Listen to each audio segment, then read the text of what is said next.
Man, how's it going? Good, man. You had a good second half. Got to put your staple defense up there, turn into some offense. How do you feel about your second half, your aggression, I just know it's what I can do, so just going in with confidence and doing what I know I can do in the amount of time I have. Just trying to do what's best for the team every single time. Whether it's knock down the open shot, playing defense, getting offensive rebounds, whatever it is. Just going out there and do what I can do. That first fast break you had in the second half, you took it yourself. You maybe could have dished it off to Cormac. Second time, you make sure you found them. How's the chemistry between you and the guys in all, not just Cormac? Oh, super high. Super high. I definitely think that's one of our pros this year. That's one thing that we don't struggle with at all. We have a lot of chemistry on this team, and we're just able to play off each other. Like, I missed him the first time, I guess, and, we're shaking it off, oh well, whereas maybe that wouldn't be the same. But chemistry is definitely super high this year, and just players like that just help us build. One more. Preseason, we talked about your preseason working on your shot and stuff like that. You ain't let one loose yet. You ready? I'm ready to let it fly. Okay. I'm spotting up every time there's driving kicks. We got green light guys. I'm not one of the green light guys, but I'm still let it fly when the time comes. Though. It's coming. All right. Seth, how much was RJ lift? He had some time to shots. He ended the 22. Just kind of how much of a lift was he for? Oh, RJ, I mean, he's been a huge lift ever since he's got to the university. Just being able to knock down a shot, I don't know what our offense would be if we didn't have RJ here. So, I mean, he's obviously a huge lift for this team. So he went to that mid-range line. That obviously he's knocked that shot down a lot since he's been at North Carolina. But I guess going against him in practice, is that just kind of the pretty much his staple? What'd you say? I think his three is a staple. Yeah, I think what RJ does well though, he's just he takes what the defense gives him.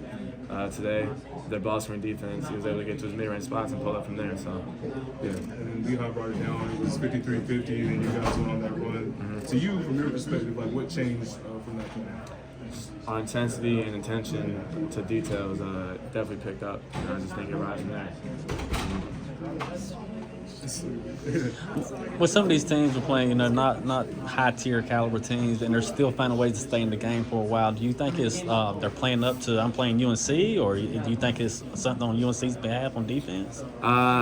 It could be something to do with us, but we have to realize that we're a lot of teams Super Bowls. These mid-major schools that are good but don't get the same attention that we do. They come in with a purpose and a plan, and we may not always realize it, but we're every team Super Bowl, so we're gonna get everybody's best shot every time. Seth, what was it like to play defensively against a team that worked more on the perimeter and not as much on the post? It was fun. I got to move around more. Work on some conditioning. Yeah, it was fun. It's never really. I don't think that was too much of a problem for us. We had to adjust a little bit, but it was definitely different. Sometimes in the ACC or just whoever we play, whether it's a Big Ten team. Armando and our post defense, maybe doubling that is more of a priority, but this time, it was on us, so it felt good to get it done.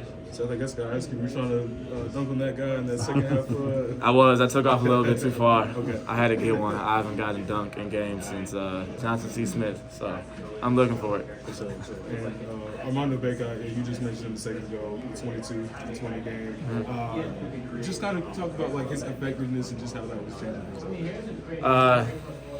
I'm not sure if there's really one person in this, in college basketball that can stop Armando from doing what he does. So when we play a team that's not going to double in the post, that we know for sure doesn't have somebody who can stop him, and et cetera, we just make sure it's our priority to get to him because you see he produces. How much easier do you think it's going to be for him this year? You guys obviously brought in a lot of shooting, and that's kind of been a point of emphasis, the spacing. But how much do you think that's going to help him just kind of have more space down? Well, it's going to help him a lot. Just kind of like you said, going off of what I said, teams don't double, then it's all day for him. But if teams do decide to double, then he'll have a lot of assists that day, kicking out the shooters, and probably be even easier for him because he won't have to bang with everybody. So definitely glad we surround himself with people who be able to knock down shots. But it's a win-win for us. Is there a difference today, a year ago when you guys had a couple of games early in the year against teams that, from some of the smaller conferences, I think there was a lot of stress when the games were kind of close. You guys, even when it was 3 points, you guys didn't seem stressed today. Is that just kind of a different vibe that you're getting with the way you guys are handling that now as opposed to last year? Definitely a different vibe, but I think, it's a much different situation also. We're not the number one team. Nobody, has these expectations on themselves right now. We're kind of just playing as a team and playing freely. And I feel like when teams are able to do that, that's when you're playing your best basketball. So we weren't stressed when they made that 3-point lead. Was it really 3-point? Or Yeah, 3-point? They were 50 down 3 points? It was 53-50 with 13 and a half minutes left. Yeah, Then no. you guys went on a 24-6 run. Yeah, no, we're stressed. We knew we could take care of business, but kind of like I said earlier, we just got to realize we're a lot of team Super Bowl, so we got to continue. Last year, you guys were playing for something different. It was a lot of the pressure you put on yourselves. It looks to me right now, the freedom that you're talking about is allowing a lot of room for growth. So the growth that needs to be made, might be a better chance that you guys do that now as opposed to a year ago when some of the stress was squelching the growth. No, absolutely. Absolutely. I think bringing back our core last year, and I think everybody walked in with, I don't really want to talk about last year too much, but it was all. The reason I am is just to get it juxtaposed to see. No, you guys right. I think our